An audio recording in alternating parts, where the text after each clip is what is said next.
Chad, welcome into the podcast. It's great to have you here today, my friend. Hey, thank you so much for having me. And we kind of talked about this before the mics went hot, but nowadays with COVID and everyone being at home, if someone turns you down to do your podcast, it's not because they don't have time. They have time.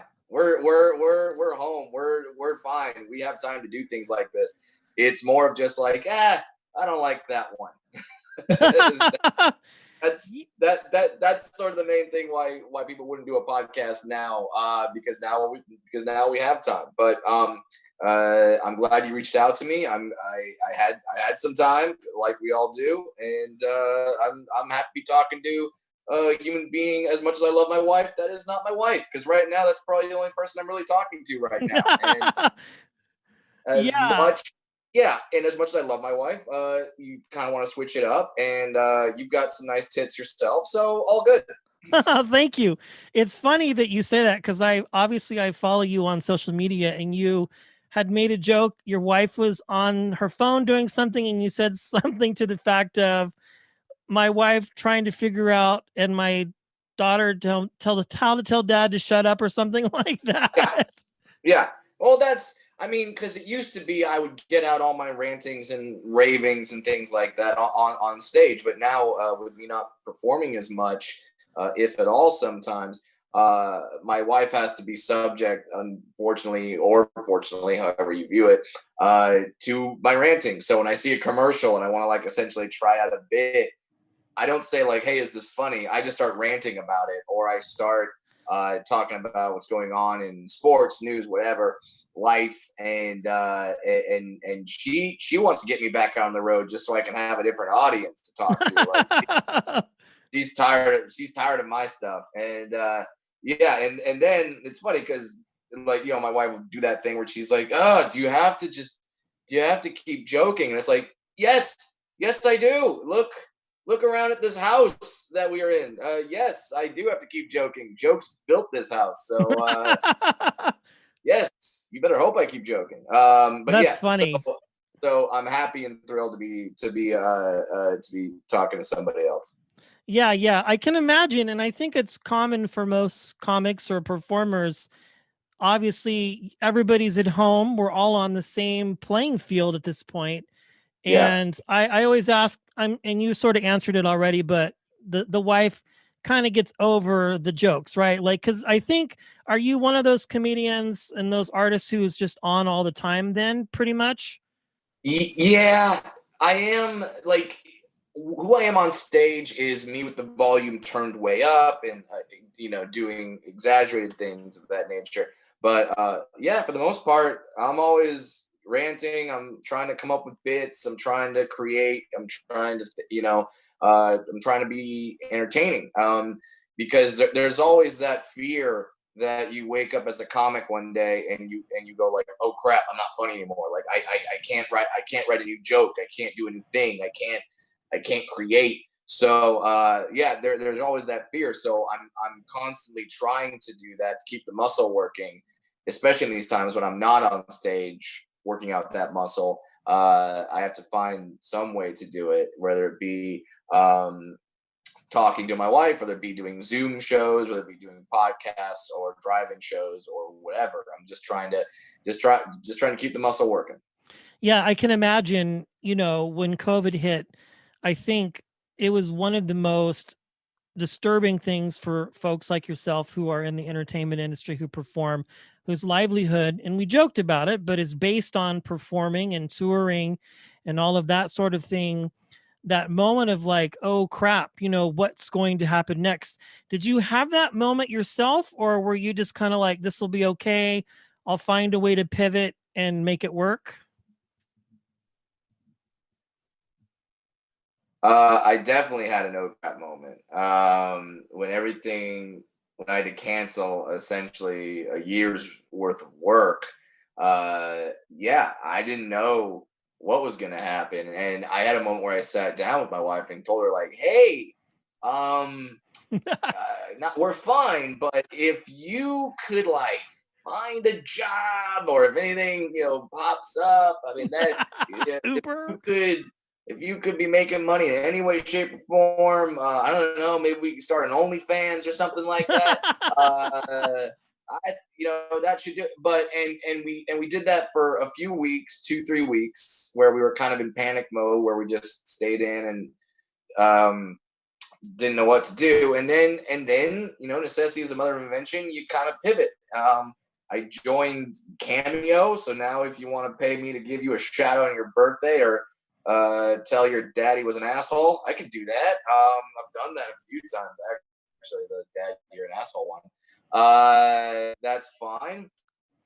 Also, doing the virtual shows, doing Zoom comedy shows. I've done those, doing some drive-in, even going out to the states that aren't quite all the way shut down and doing live shows in front of live people. I've done that as well.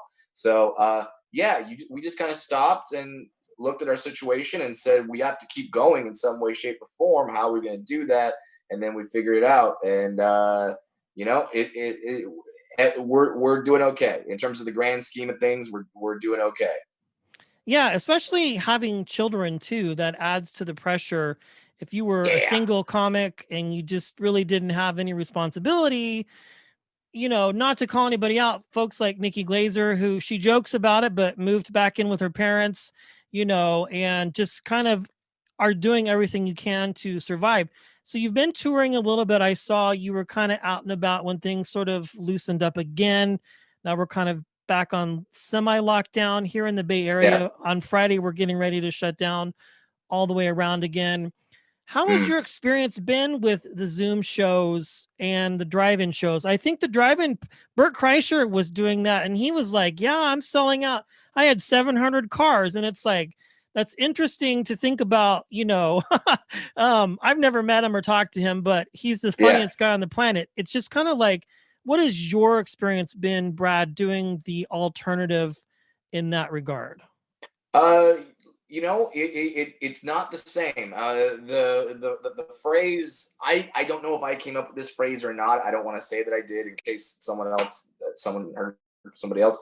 But if stand-up comedy is heroin, all these other shows are the methadone. It's the Yeah, I've thing heard that's that. it's just kind of getting you by. So the Zoom shows, yeah, they're weird.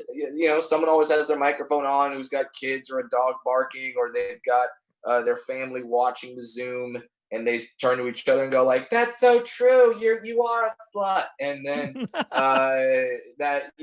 then that comes on through the microphone, and the whole show hears them. So yes, that happens. I did a Zoom show once where a joke hit, there was a laughter, and then in that second between where the laughter stops and I start talking again, someone rang in right through the Zoom. It was clear as a bell, and she said, "Well, my camera went out. I can't see him, and if I can't see him, he's not funny."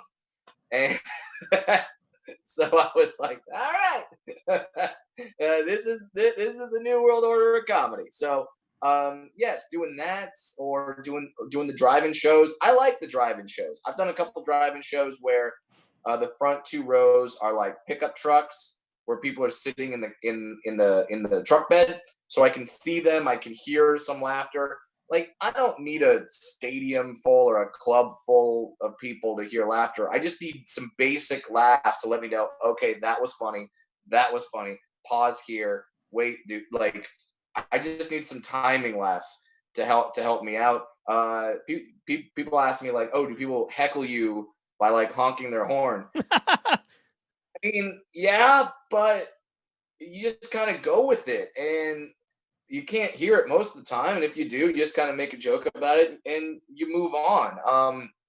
One of the things about drive-in shows that I actually really like is that, let's say, because my least favorite heckle is a heckle of someone who's not actually heckling me. They're just Okay, talking too loudly. sure. That's my least favorite heckle.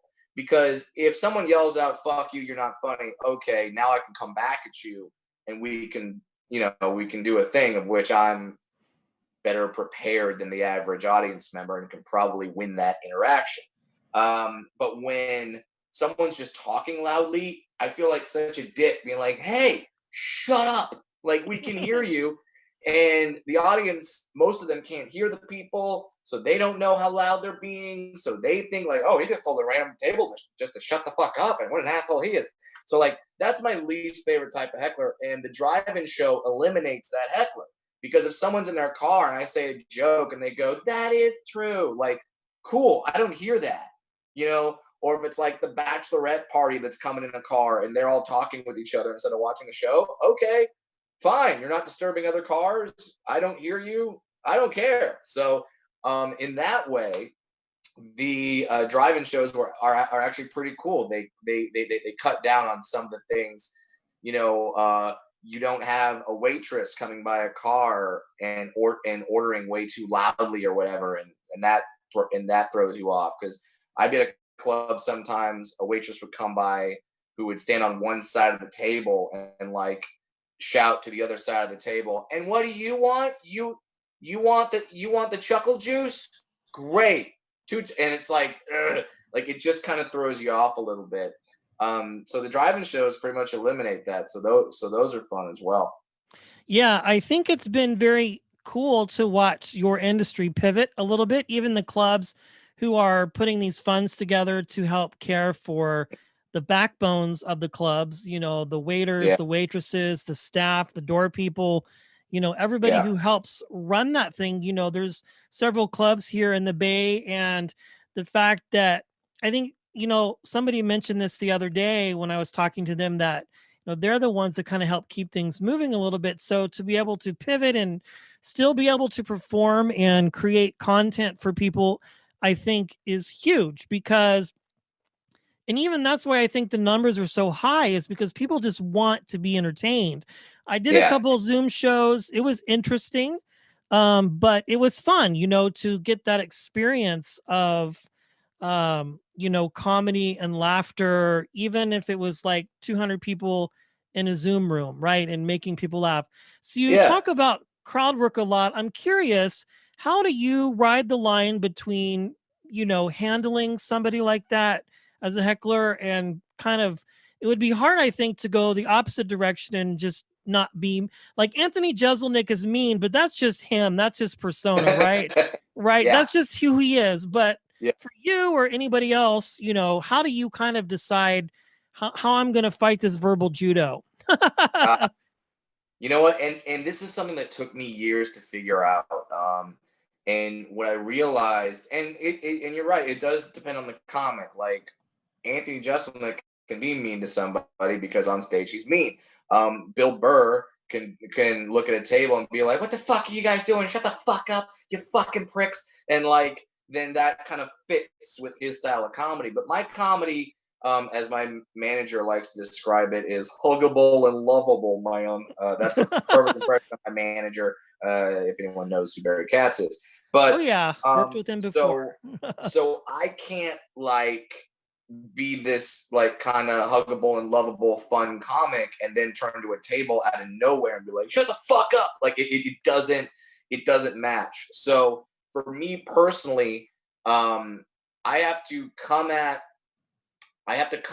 the table with slightly less aggression than they're showing me, slightly less. And then if they show more, okay, now I can ratchet it up because now the whole room's on my side. But so if a table is just talking loudly, I can't yell at them, shut the fuck up. I gotta look and be like, hey, I know you guys are talking and having a good time. I like that you're having a good time. But just know that when you're talking, it kind of throws me off. This is a live performance. It's not like the movie theater, like I can hear you. Like I gotta do something like that. And then it depends on how they respond. And that goes with the mean hecklers as well. If someone just yells out, "Hey, fuck you," okay, cool. Now I can come over the top of you because the crowd's already on my side.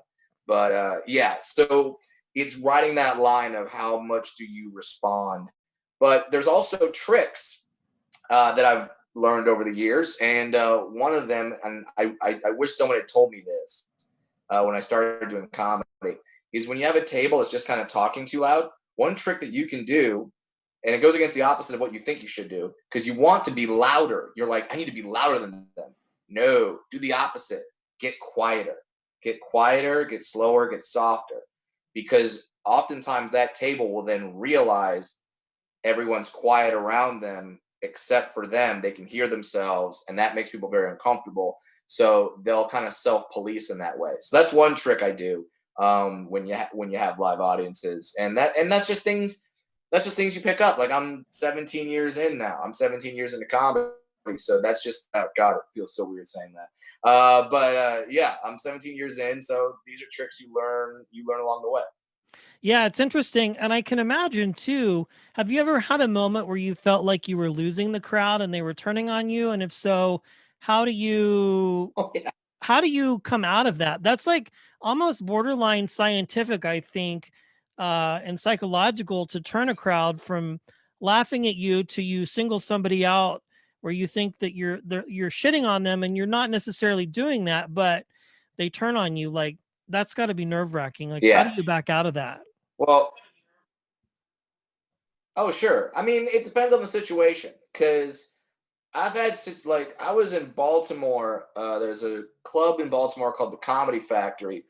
It's a great club, and I don't think they do this show anymore. But like, they did a midnight show Saturday night, and it was all you can drink for a Oh certain my. price. So you pay like $30, have at it, like, go nuts. So people were just getting blitzed out of their skulls. At one point, a guy walked up on stage while I'm doing the show and started doing the Dougie. This is back when the Dougie was a thing. Um, Showing my age here and years in the business. But so he starts doing the Dougie, and I just like look at him like, all right, this is what we're doing. So I just started like dancing along with him and going back and forth. And then I started doing jokes and using kind of the Dougie as the ba-bum like that I was, because he just stayed there. He wasn't moving. When I talked to him, he wasn't responding to me. Like, nothing was happening between me and the guy. So I'm like, all right, I just got to use this. So um, and one thing you do when you lose the audience, if you lose the audience, is anytime you can say like, well, that joke sucked, well, you guys hate me, well, that, like, you can be a little self-deprecating. That usually gets the audience on your side. They realize they're being dicks, or they go, yeah, you're not being funny right now, try something new. And then, you know um these are just, it's a trial and error. And one thing also that I've noticed is that no crowd, no crowd is unkillable. No crowd is like, well, no comic can do this. And that's one lesson that I think comics can learn pretty early. Because I remember doing a show in Los Angeles at a bar, and it was like this sushi joint, and no one cared about me. I was on stage, I was doing my best. To give you an idea, this restaurant has a river that runs through the middle of it. There's so many distractions. Oh my Um, goodness. and I'm up there just doing my thing. I'm trying my best, and they just don't like me. And I get off stage, and I make the rookie mistake of looking at the other comics and being like, "Dude, this crowd's horrible. No one's gonna have a good set tonight. Don't think you're gonna kill." And I told them that, and then sure enough, the next comic is Ian Bagg. Ian Bagg goes on stage and fucking destroys and proved me wrong. And oh, the crowd's ungettable. Watch this, young kid. Boom. Just kills that night. And that made me realize, okay, like, every crowd is gettable. There are certainly difficult crowds. There are crowds that are harder than others that will make you work. But you can get every crowd. You just have to figure out that combination. You have to crack that safe, and that to me is one of the most entertaining parts about stand up. Is if it's not going well, I know there's a way to make it go well. Let's figure that out. Yeah, Ian is the king of crowd work. I've seen him here Oh at the comedy club in Sacramento, and yeah, I was very it was on a Thursday night, I think, and there was probably like 100 people in the club, so they kind of seated everybody close together. And he yep. comes on and goes, "What's up, everybody? Hello, club empty." And just like from that moment on, just for an hour or so, just went. It was a lot of crowd work and a lot of jokes, but I had seen him on Last Comic Standing. I think that's where my exposure to him was, when that was a thing.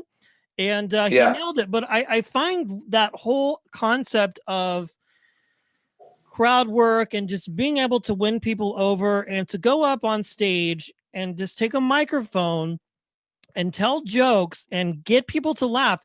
It's if you're a musician, it's different, right? If you have a bad night, you can tell the guitarist or the drummer, hey, take a lick here or take a beat here. But you, it's like there's nobody else that you can, unless you go up on stage. And I won't say this person's name because I was there that night in at the comedy club where he just had like, I think he was on drugs and just had a mental meltdown and literally he got escorted out. It was horrible. You probably, I Yeah. don't know, you know who I might be know who I'm talking about. It was just like, it was I know really what you're bad. talking about. It was a very bad experience. And fortunately, he came back a couple years later and, redeemed himself and stuff. But it's just really hard. So I want to move into the topic of writing and performing and doing new material. Most comics that I've talked to, the clubs are kind of where you go and work out new material, try things out, and then you have a special like you did the Degenerates about a year or so ago. Hmm. Do you write things down and try them out, or are you an off the top of your head kind of guy? Like, what is your approach to joke telling and writing and performing new stuff? Um, most of the time I'm on stage. Most of the time I write on stage, which whenever I would hear comics say that, I would always say like, "Oh, you're just lazy," and that's bullshit. So, but then I actually started like when I sit down and I write a joke, like I'm going to put pen to paper and write a joke. It just for some weird reason it doesn't translate for me. Like I can write something and I think it's really funny, and then I do it on stage. I'm like, that wasn't funny at all. But like when I just talk in the moment, I can figure stuff out, and Sure. things just click. So that's how I write now. With the pandemic, it's a little bit, it's a little different. I'm not going up on stage every night and trying things out. So it can literally be I try to bring it up in conversation with my wife. It could be I try, like I'm texting comics, like, is that like, I usually go with the premise. And if the premise is funny, then I can figure out the jokes that go along with the premise. The premise is the hardest part, to be honest, for me. Punchlines will come, but if you have a good premise, that's all you really need. And once again, going back to my experience, I forget what comic told me this. I wish I could give them credit, but your first 10 years in comedy, what you're doing during 10 years, you are building your joke machine. So my first 10 years, I'm building the Brad Williams joke machine. Now, after 10 years, I can drop whatever I want, whatever topic, into the Brad Williams joke machine, and a Brad Williams joke comes out. I know my voice, I know my sense of humor, I know my point of view. So it's sort of gotten to that point where I'm pretty sure that I can make topics funny that I want to make funny. I just need an audience to try it out, and so that's what you do when you can on these Zoom shows.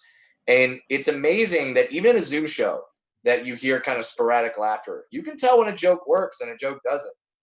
You can tell whether you hear the four people laughing or you don't. Mm-hmm. You just kind of you just kind of do it. And when I do Zoom shows, I always have it on gallery view so I can see faces. So even if they're not laughing or they're muted, I can see their face and go, okay, they like that. Like that was a good, like when you see everyone kind of smile at once and do a little chuckle in their house, you go, okay, cool, like they got that. And that really helps. All we need as comics is just gauges. We just need to know, like, okay, was that funny? Yes, cool. And then what audiences don't realize is that when jokes are working, when you're killing it, when they're laughing and giving you energy, you're more likely to become creative in that moment. Like when I'm bombing on stage, I'm not like, I'll try some stuff, not being too experimental because I'm not very confident. I'm like, all right, stick to what works. Do that, get them back.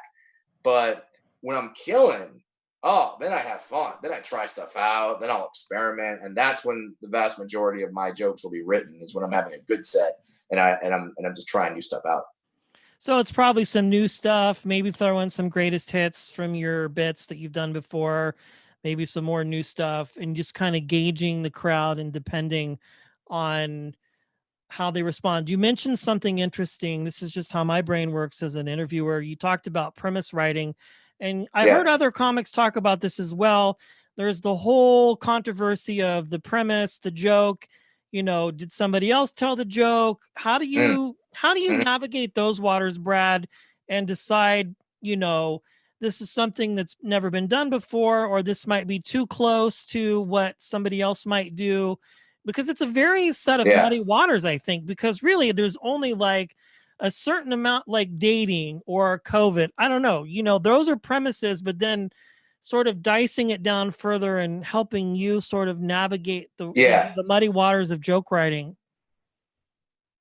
Yeah. And that's why I try to keep my jokes as personal as I can. Sure. I try to tell my story, my experience. Um, that's what I try to do with the jokes because I know that that's the best way to assure that no one's done it before, or no one's lived my exact life.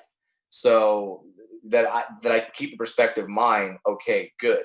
And you know, some comics say they don't like to consume other comedy. I like to consume other comedy. I love watching comedians. A, I enjoy comedy, but B, for the reason you just talk about, I want to know what's out there. And if I'm doing something, I'll give you an example. So, about, man, maybe like 12, 13 years ago, um, there was a protest in Los Angeles that was called A Day Without a Mexican. And that was where, yeah, I know, right? All the Trump supporters are like, it's my wet dream. But like, uh, I don't know if I should have so laughed at that, but it was basically, funny. it's okay. It's all right. See, laughter is an involuntary response. So yes, you should have laughed at that. Uh, but yes, so that was what was going on. It's where all the Mexicans didn't go to work for a day, and it would show us how much that they are needed and how much they are a vital part of our community and our economy. And so the day happened, and then I was like, oh shit, this, like, I saw certain things, and the main joke that I saw was, hey, if you guys want to take a day off and whenever you want, great, because there was no traffic in Los Angeles that day, just none. We were getting places and doing things, and I had a joke about that, and I'm going to the improv and I'm about to go on stage. Joe Coy goes on before me and does the exact same joke that I had written, but I'd never performed it before. So did he steal it from me? Of course not. Of course he didn't steal it from me. He just he thought of the same joke too, because we're brains, like we're all analyzing the same news, so we're gonna have some similar perspectives. And he did the same joke. It killed. I knew, okay, I can't do that joke tonight. I talked to him afterward, and I said, "Hey, man, just so you know, I've done it a few times, but I haven't done, but that I'm doing the exact same joke." And he goes, "Well, I'm doing it in a week on Kimmel," and I go, "Well, your joke then, your joke, that's yours." And so you always have to be aware of it, and that's why I consume comedy, so I can know. But like I said, if you keep the joke as personal to you and your experience as you can, um, that's one way to assure that it's not gonna be done by somebody else. Like, here's a prime example. Last night I did a show, where it was a Zoom show, and it was an album recording, and it was all COVID jokes. It was 14 comics, everyone doing 6 minutes of COVID material, and 14 comics, 6 minutes each. No one repeated a joke. I watched the whole Wow. show. No one repeated a joke. So it's kind of like that thing that I talked about earlier, where you're creating your joke machine. Like, if everyone has their own joke machines, it's all going to come out in their same perspective.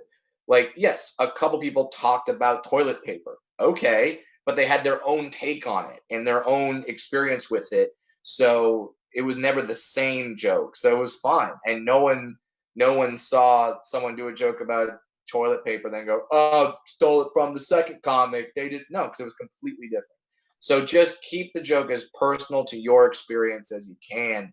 And then no one's lived your life exactly, maybe a similar life, but not your life exactly. So when you keep it to your experience, then you can be sure that the joke is only going to be done by you. Well, I love it. And I appreciate your honesty and transparency just in our conversation. Cause again, going back to the beginning of our interview, I just find it so intriguing and so interesting. That's why I have so many comedians on. And a lot of my peers will ask me, well, do you ever run out of things to talk about with them? And I'm like, no, because everyone is so uniquely different in their style and their voice. And it's like this world, like television or even actors, it's like, outside of this medium, we may not have this kind of conversation other than if I saw you at a show and came up and Yeah. said, hey, thanks for your art and your comedy, and then most comics are kind of introverts and they're like, yeah, thank you. And then they just, bolt out of the club and or go back to the comedy apartment or whatever and just like get ready for the next Yeah, show. yeah. It's just so interesting. Oh man, you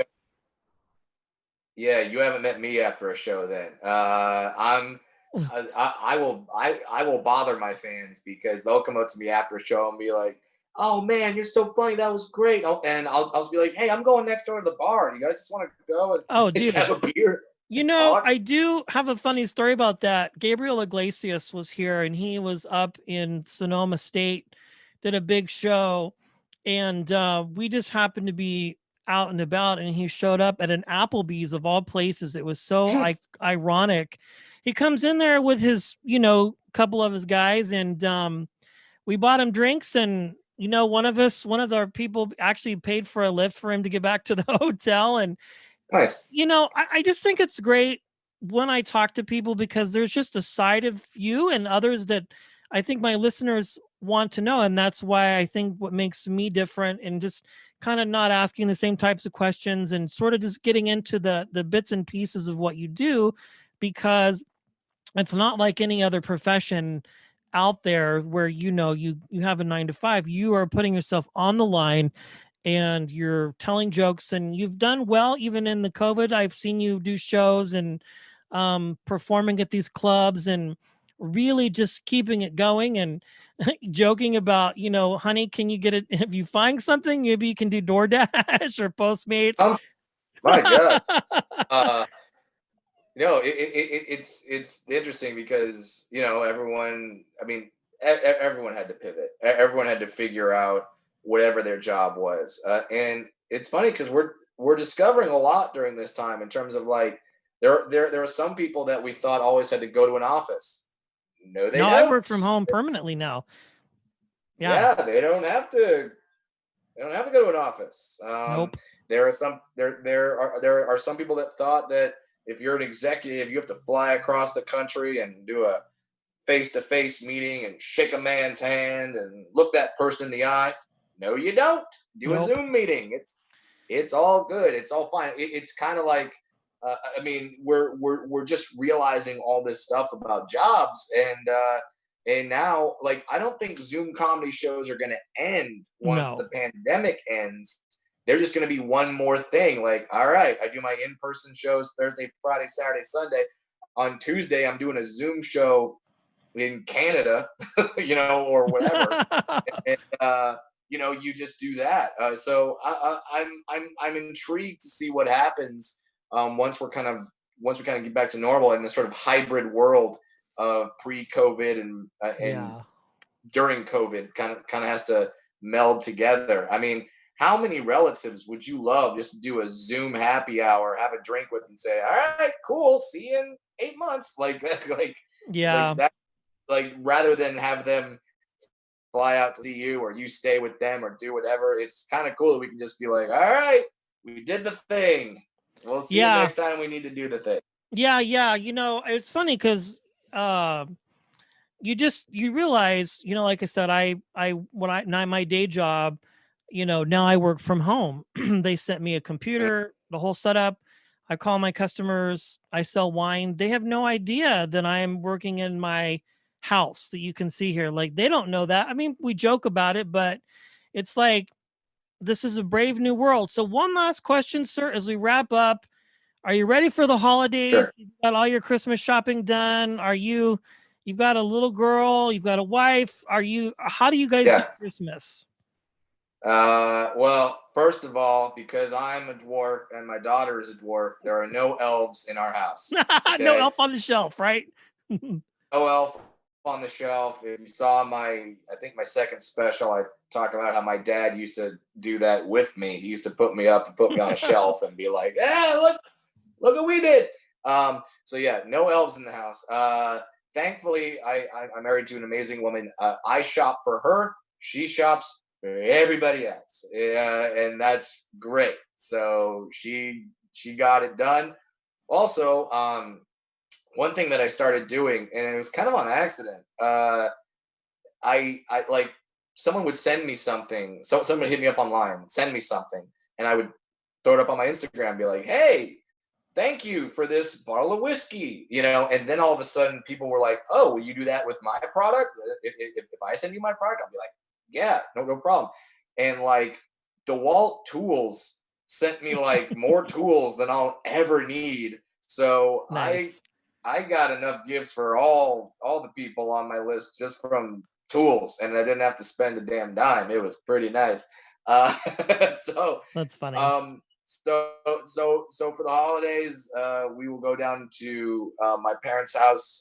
My dad is immune compromised, and my mom is like they're all elderly, so we'll stay away. They'll have their pile of gifts. We'll be like 20 feet away with our pile of gifts, and we'll just kind of do it that way. And people are like, "Yeah, but that sucks." I'm like, "Yeah, it does suck, but that's what we got to do." I don't want to cause my mom or my dad harm because I had to have the typical Christmas. It's like, no, we're all adjusting, we're all figuring it out. This is not the typical podcast that we're doing. This kind of podcast really didn't exist a year ago. So it's like it's weird to think about that. So yes, we're all adjusting. We're all doing what we can to stay safe, but still let our loved ones know that we care about them. And I encourage everyone out there to do that for their holidays as well. Make your own decisions, but try not to kill grandma. Yeah, and wear a mask. So if people want to connect with you, Brad, about your comedy and catch your show in Saskatchewan, Canada, Yeah. in the future, how can they do so, my friend? Yep. My website will have everything. Go to bradwilliamscomedy.com. If you want to follow me on Twitter, at funnybrad. If you want to follow me on Instagram, at bradwilliamscomic. And yeah, keep posted with my tour dates. They change very frequently as lockdowns happen, as they get loosened up, as they happen again, as restrictions change. Like I'm going to Raleigh, North Carolina in January. And because of a curfew, we're now doing 3 shows on Saturday. So it's like our first show is like at 2:00 in the afternoon. Or Oh, something. wow. So comedy in the daytime. Let's do it.